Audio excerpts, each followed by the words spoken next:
So again, it's Nonsense Club podcast here today to talk about nonsense from today and yesterday and whenever else. Yep. Whole lot of nonsense. Whole lot of nonsense. So But we talk nonsense all the time, so we figured why not make a podcast about pure nonsense. Hope you're enjoying it. Yeah, exactly. So what I want to talk about is travel. Some travel related stuff. I've been pretty fortunate and lucky to be able to do a little bit of traveling around the world myself. I've been I've been to South Korea. I've been to Japan. I've been to Ireland. Hence the shirt. Hence the shirt. It's like he was ready for this. There we go. It's very well coordinated. Thank you. I know you've done some traveling as well. I have. I've been. Where to even begin? I've been to. You've had a little bit of a Euro trip. Yeah, I mean, if you going overseas, I mean, yeah, I've been to all throughout England. Stayed with people in the Cotswolds, which is more of countryside England. So I did that for a number of time. Was in London. Spent time in Scotland, Ireland, France. And I've been to Mexico. Spent time there. I've lived on the West Coast. I used to live in Vancouver. I lived still in Vancouver Island, so spent time there. Been to LA. A little bit of everywhere. A little bit of all over the place, but you've covered Asia. I have not been there. So many places I'd like to see, but we've done a bit of traveling. One thing I've noticed when I've traveled is I find a lot of people just sort of, I think the best way for me to describe it is they lose that sense of risk. So what I mean by that is I find that when people go travel places, go on vacation, they do stupid things without really thinking about what they're doing because they're sort of in vacation mode. And I can understand that to a degree. Like I find when I was in South Korea and Japan, I felt so out of place, a little culture shock. But that's what I loved about traveling to those places. It felt like you were just like, the best way for me to describe it is it almost felt like you're just like, it doesn't even feel like you're there in a way, almost like in a video game where you're just walking around and like no one can see you. And it's a very interesting sensation. So you do things that I think you're probably a little bit, maybe you wouldn't do when you're back home. Like when I was in South Korea, me and one of my friends, the buddy I was traveling with, we went to this restaurant. It was on like the 20-something floor of this building. We just randomly walked into this building, found they had a restaurant there. We went there. It was a very high-class restaurant. It was like middle of the afternoon, so no one was there. We ordered some drinks, and then afterwards, as we were waiting for the elevator, there was an access door, like a stairwell, I should say. So we go into the stairwell, and my buddy's like, "Hey, Trev." I'm like, "Yeah." He's like, "Look at this." I'm like, "What are we looking at?" And he points, and there is a door with a little padlock thing on there, the little padlock. And so I say to him, I'm like, "Okay, that's cool. That probably leads to the roof." So my thought is, I'm like, "Hey, okay, that's cool. Let's go." And he's like, No. I want to give it a tug. So I was like, "No, there's a padlock on there. The door appears to be completely closed. We're obviously not supposed to be going there." So he gives it a pull. The door opens. We're now on the roof of the building. There's like we're like 26 floors up or something like that. So we're on the helicopter pad. I wouldn't go anywhere near the edge. I wasn't that adventurous, but we wouldn't have done something like that back home. First of all, we don't really have any restaurants that are like that, but still, it's like, I didn't really want to go in the door in the first place, but I know my friend probably wouldn't have done that when we're back home. But when you're a tourist, you sort of feel like you have less responsibility, if that makes any sense, because you're like, "Hey, I'm on vacation, I'm relaxing, who cares?" So, or sometimes you just don't know the custom of a place, or Very know true. where something is, and you get lost or turned around, or something happens. Exactly. But I've seen a couple extreme cases in the news and in person as well. The ones in the news are more extreme than what I've witnessed in person, but I felt it was still appropriate to share these things because it bothers me. When I see them, it actually makes me feel a little stressed, actually. But so what I'm saying is, there's been stuff in the news. I'm sure people have seen it many times before. Like I came across this one: tourist dies after falling into Yellowstone hot spring. So, Brandon, it's actually a very easy thing to not do. To not die in a hot spring, you just stay on the path. Are you sure? I'm pretty sure, at least 99%. But The article here says tourist is dead after traveling about 200 meters off a designated boardwalk and falling into a piping hot acidic spring in the blah blah blah in the park. Yeah. So these springs are like, I think they said they're like 200 degrees Celsius. They're piping hot. I like my showers hot, but that's just a little too toasty for me. But again, it's a very very simple concept. Don't fall into the piping hot springs. Like, it doesn't look too hot. I like the colors, actually. I'd like to go visit this, but I'm not going to go off the boardwalk and do a little belly flop into that. Unless it was a cold day. Unless it's a cold day. Yeah, it might even out. But I mean, it is in Canada, so who knows? Yeah. So since 1890, over 20 people have died from hot spring-related injuries in and around Yellowstone, according to park officials.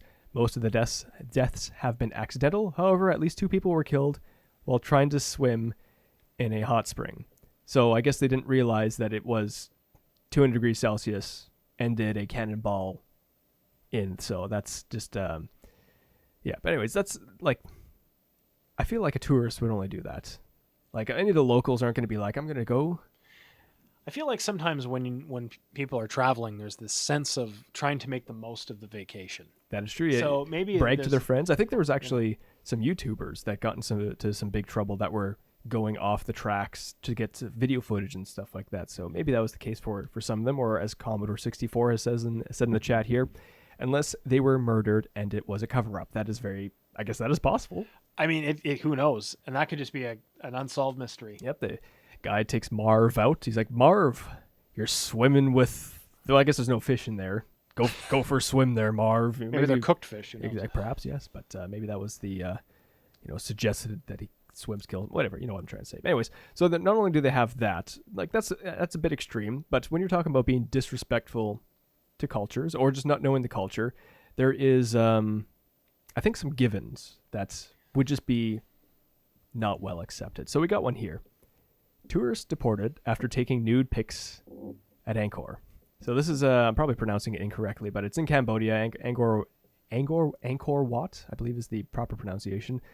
Or maybe not the proper pronunciation, but that's the name of it at least. Angkor, yeah. Something along the lines of that. Anyways, beautiful place. I'd love to go check it out. It's I hope they had some photos in here, but they hopefully not of the nude people. Hopefully not. I'd prefer not to get banned. But this is like it's like a temple, just overgrown temple. It's absolutely gorgeous. But in this situation, there was a bunch of a couple of U.S. tourists who were, well, it says here, deported after allegedly getting caught taking partially nude photos at one of the temples there, one of the sacred sites. Blah blah blah. Now, were they mocking it?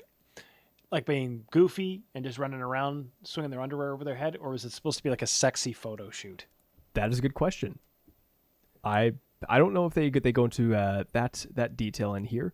A sexy Angkor photo shoot. Oh, cue the smooth jazz. Cue the smooth jazz, and I'm sure there's a Patreon for.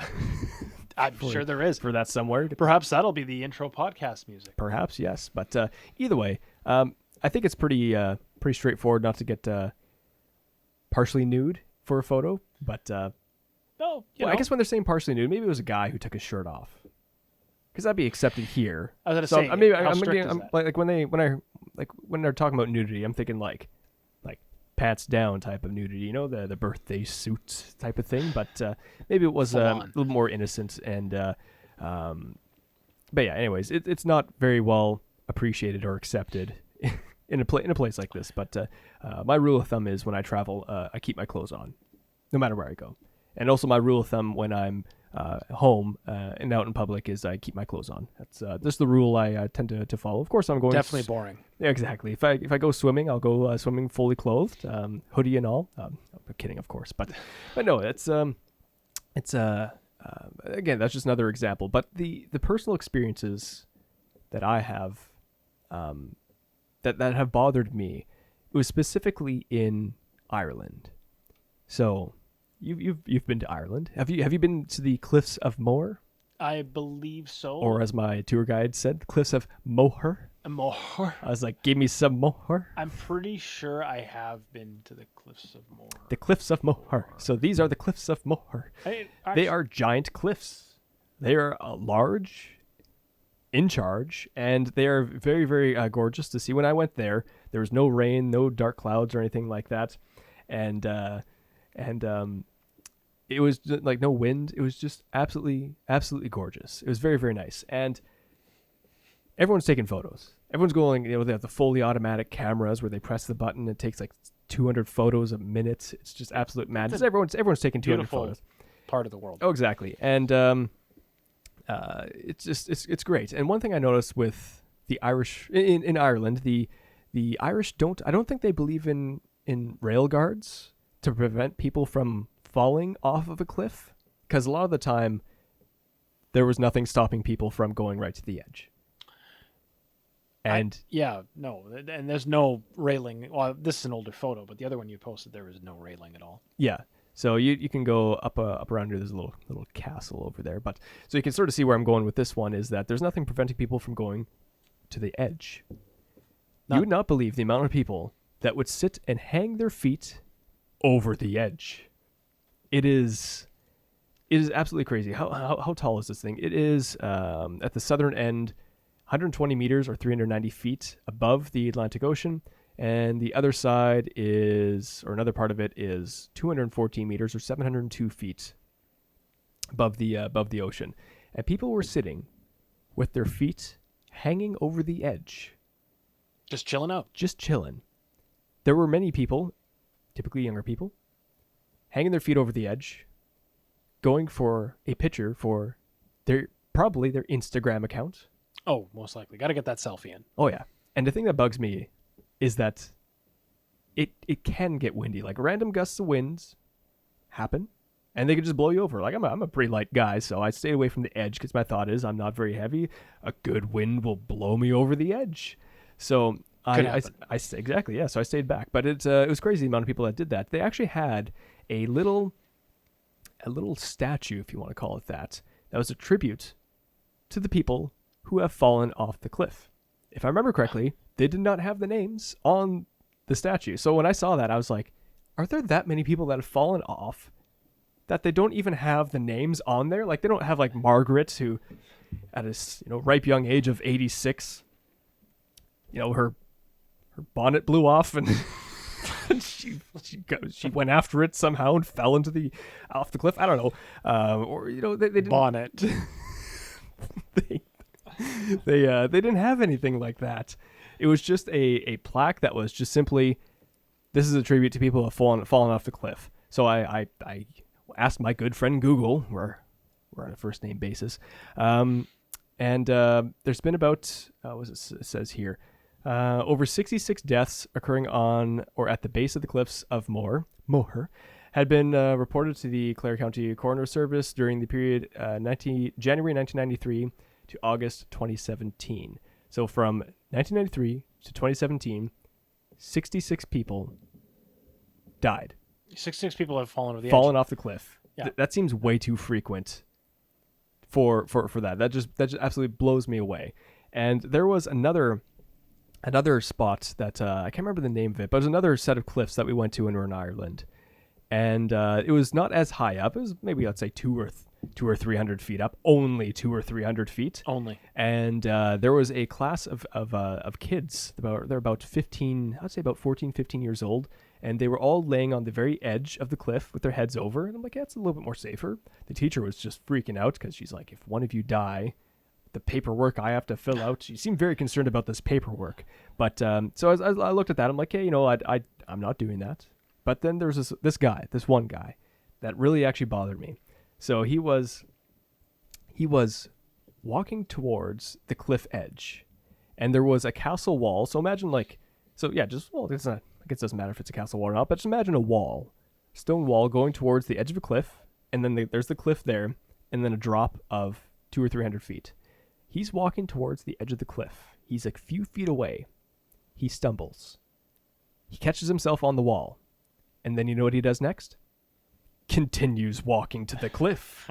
Because almost tripping and falling off the cliff once wasn't enough. No. So he walks there. And this was a very, very, very windy day, mind you. He gets to the end of the cliff. And he has both of his feet, I kid you not, side by side. His toes were just creeping over the edge a little bit. And he's just standing there and looking down. And his girlfriend's standing 20 feet behind him.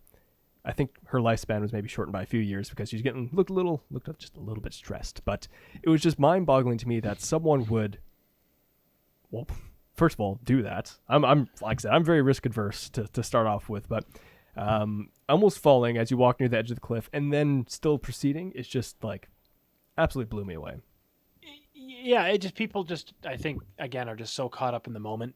Again, when it comes to traveling and seeing different places they've never seen before, Yeah, there's that thought of, oh, this is exciting. Let's go and I got to see over the edge. I got to see how far down it is. I'm gonna get a picture here, and there's just not. I don't think a lot of people use logic to begin with, but second of all, especially in these cases where people are just pretty excited, I just think people kind of let the excitement of the sight they are seeing get the best of them.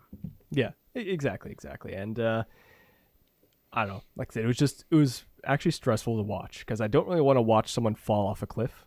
That's just not my idea of a good time, I'd have to say. But especially for them. Oh, exactly. Yeah, it's definitely not a good time. But yeah, it was that's what's stood out to me, at least when I'm on vacation, is that people seem to really just turn off that sense of risk or logic or whatever you want to call it, of like, maybe I shouldn't put my life on the edge of a cliff where I could easily stumble, or even the edge of the cliff could give way. There's tons of different things there, but could be a number. Yeah, that was just an interesting thing about traveling. No question about that. Oh, exactly. Commodore 64, my dad hung his feet over the ledge at the Grand Canyon. I was not happy. So did my sister. I will just never. No. Some people are they just got to do it. They got to say, I did this when I was on my trip. I think there's also a bit of that. I did this when I was on vacation. Perhaps, yeah. So there's a little bit of that, like, I really made my trip worthwhile. Darwin for the win, says SWK.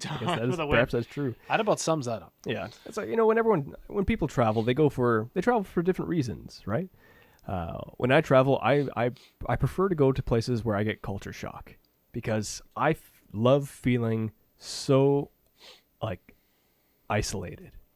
And when I went to Japan and Korea, I definitely got that. I remember there was when we were in South Korea in Seoul. We were there for about a solid week, and the thing that was sort of funny was I expected to run into other foreigners, and for the majority of the time we did not run into any foreigners. And it was pretty funny because at one point we were walking down the sidewalk, and then we saw some other people that were probably Americans or something like that. I'm not too sure. Either way, they were white people. So we stand out from the Korean population is what I'm trying to say. So me and my friend are standing there. We see these two other people. They stare at us, and we instantly had a connection. It was just this. We look similar, and it was just, I don't know, because like I said, there's such culture shock. You're just sort of so out of your element. It was sort of funny just to find someone who you could probably walk up to and have an actual conversation with, because a lot of Koreans do speak very good English, but there are the bunch that don't speak it at all.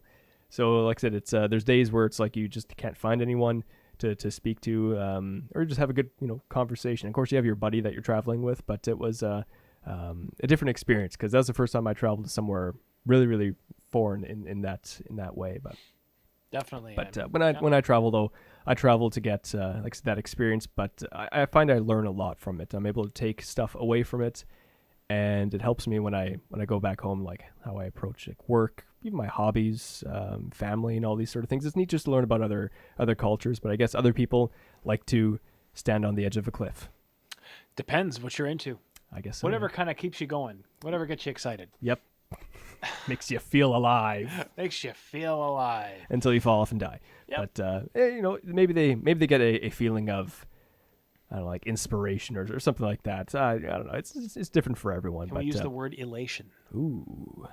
Maybe. Ooh. Who knows? Perhaps. Well, that's very well placed. That's a good one. But anyways, yeah, I don't know. I think that sums up my commentary on the weird travel. On the weird travel topic. Yep. Of what people are going to do with their time when they're traveling. Yep. People are a little more risque than others. A little risque. So for those that are on Twitch, we're going to be wrapping up this episode, but we're still going to be recording other episodes. So we're not leaving Twitch. We're not going off. The stream is not ending.